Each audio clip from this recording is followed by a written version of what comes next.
La nuova generazione di console è uscita un anno fa, ma sta facendo un po' fatica ad ingranare. Un po' perché PlayStation 5 e Xbox Series X e S non si trovano, e un po' perché molti giochi vengono sviluppati anche per la vecchia generazione, che ormai monta un hardware vecchio di 8 anni. La scelta è comprensibile per non abbandonare i vecchi giocatori, però si viaggia un po' con il freno a mano tirato. Forza Horizon 5 toglie quel freno in modo deciso e anche se il gioco funziona pure su Xbox One, provarlo su una Series X ci mostra finalmente cosa si può fare con i nuovi hardware. Prima di continuare, se vi piacciono i nostri video, vi ricordiamo di iscrivervi al canale e di attivare la campanella per essere sempre aggiornati sui nostri contenuti. Forza Horizon 5 è un racing game arcade a mondo aperto in cui si può viaggiare a bordo di una delle oltre 500 vetture fedelmente riprodotte per completare gare, sfide e moltissimo altro. Il modello di guida è immediato e reattivo per permetterci di passare agevolmente da una monovolume ad una hypercar, anche se ovviamente le prestazioni in strada saranno molto diverse. Non ci sono incidenti spettacolari come un Burnout Paradise e in molte situazioni il titolo mantiene un buon senso di realismo, ma non mancano salti folli e prove speciali che portano in luce lo spirito spettacolare della produzione.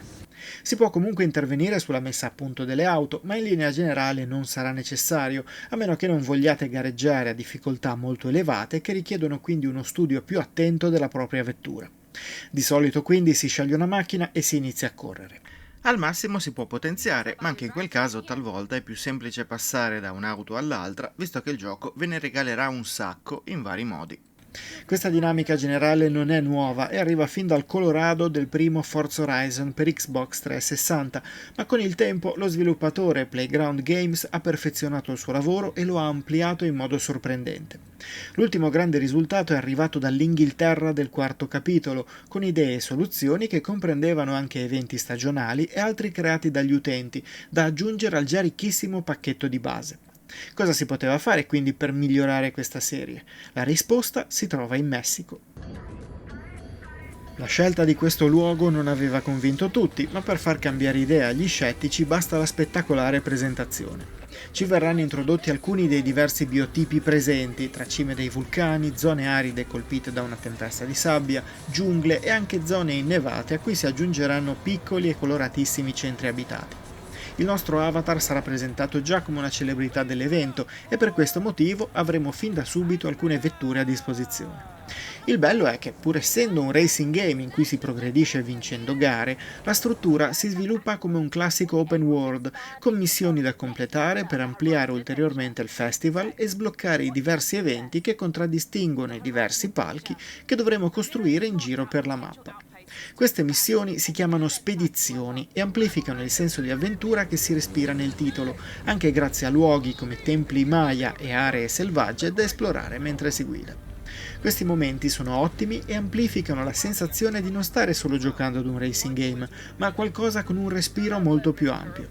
La progressione viaggia su 3 diversi livelli: giocatore, vetture e festival.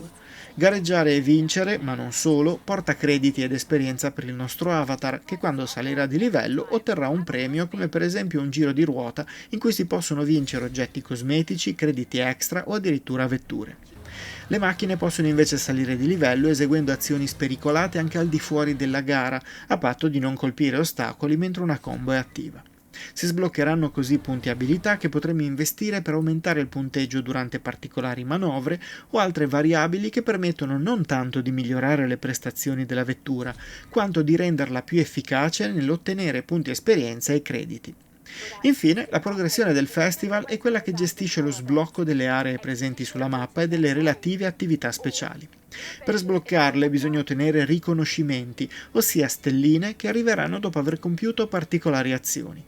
Queste sfide sono comodamente riunite all'interno di un menu che raccoglie tutte le tantissime prove che dovremo svolgere per completare un capitolo, così da avere sempre sotto controllo cosa dobbiamo fare e cosa abbiamo lasciato indietro. Il risultato di tutto ciò potrebbe apparire caotico ad una prima occhiata, specie dopo aver iniziato a sbloccare diverse aree del festival che fanno apparire gare cross country, altre su strade sterrate e altre ancora non proprio ufficiali. A queste si aggiungono gli eventi a tempo, caratterizzati dalle stagioni che si rinnovano di settimana in settimana, e questo può rendere la mappa molto affollata. In realtà però basta fare un salto nel menu, selezionare una sfida ancora non completata e ci si ritroverà poi sulla mappa principale con il GPS puntato in quella direzione.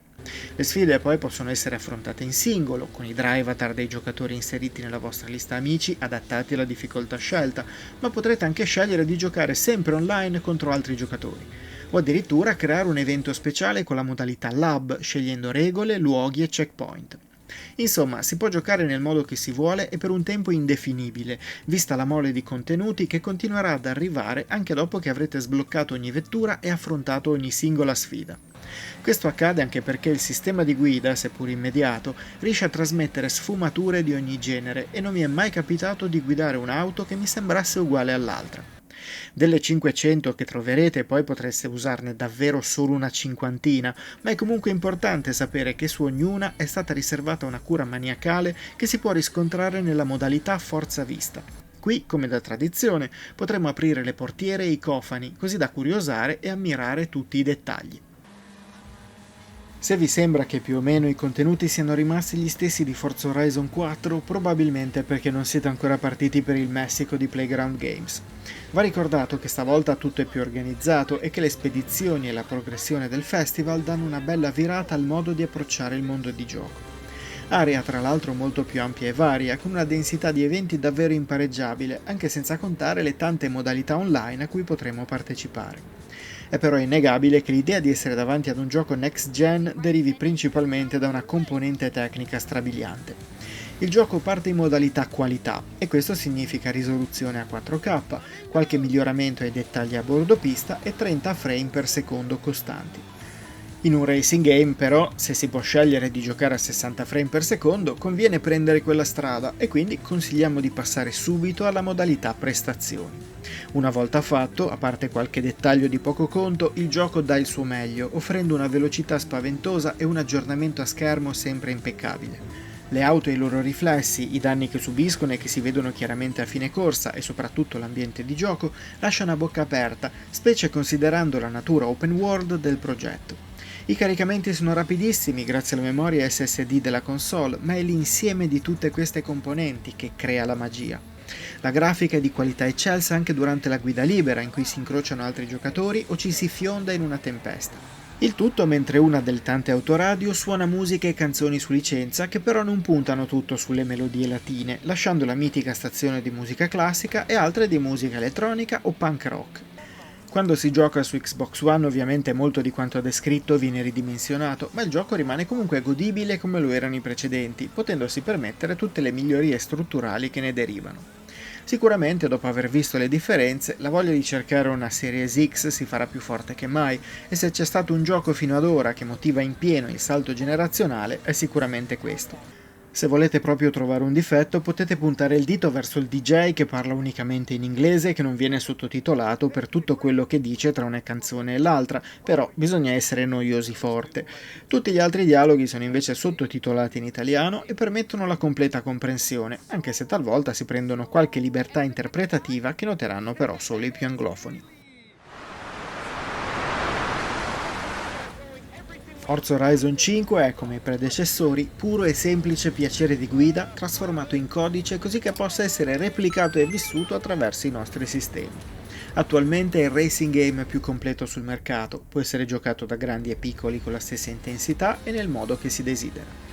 Personalmente mi sono trovato a sorridere soddisfatto sia completando gare su gare, sia perdendo tempo a derapare tra i cactus nel deserto.